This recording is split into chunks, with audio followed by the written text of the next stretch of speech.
Hey guys, got a really interesting question this week. I'm going to read it off and then I'm going to talk about it a little bit. Here's the question.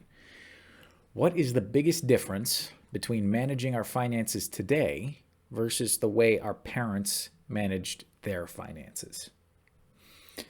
There's a few ways, but the biggest difference between today and 20 years ago is interest rates. The the implications of of being in a low interest rate environment are widespread. Debt is way less expensive in 2021 than it was in 1990. What are the implications of that? It used to be in the 80s, you'd have to pay between 15 and 20% on a mortgage. If you bought a bond, the bond would yield 15%.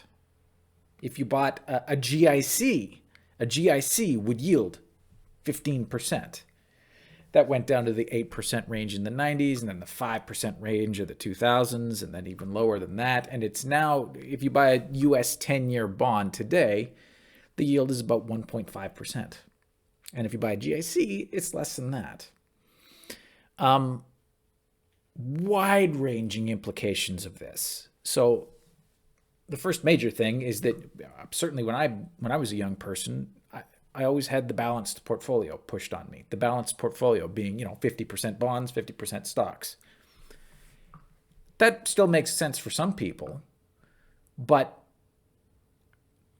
not necessarily for young people.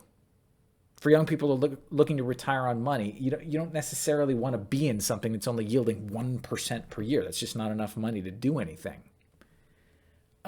It's part of the big reason why housing has taken off so much. I'm sure you're all aware that housing has gone up exponentially. It's made bonds difficult to hold. It's made GICs borderline impossible to hold. It's made savings accounts less profitable. So as a consequence, because these have become such mediocre investment vehicles, people pile into stocks and real estate. Stocks have done really well, and real estate has done really well. The wealth gap caused by interest rates. How is it caused by interest rates? Well, rich people get richer because they have access to a lot of cheap debt at really good interest rates. Your credit card rate probably hasn't changed much. Your credit card has gone from probably 21% to about 18% or something like that. It's still, you don't want to hold credit card debt. But mortgage debt or secured line of credit debt or that kind of thing. Interest rates, you can get a mortgage now for under 2%. And when you're able to borrow to invest at under 2% or under 2.5% or something like that, that is a major, major factor in why the wealth gap has become so big right now. Rich people are able to borrow cheaper. Corporations are able to borrow cheaper. Everybody's able to borrow cheaper. Just if you have capital already, you're able to get more. You're able to borrow more.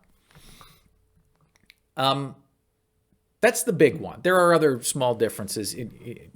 Getting back to the difference between finance for our parents versus finance today.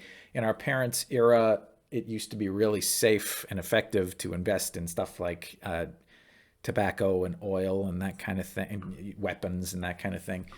That has what they call ESG investing has really taken off. It's something that I've been working on a lot lately. A lot of people want to avoid oil and avoid weapons and avoid tobacco and avoid that kind of thing. It's more of a personal preference thing than it is like a real concrete money management thing, but it's something that bears mentioning. Anyway, that is the biggest difference. A lot of people are still living in the Great Depression, where it really was important that you paid off your mortgage as soon as possible. And in 2021, when you're able to borrow at 1.9%, it's not always the best move to pay off your mortgage first. It's an interesting one. Reach out if you have any questions.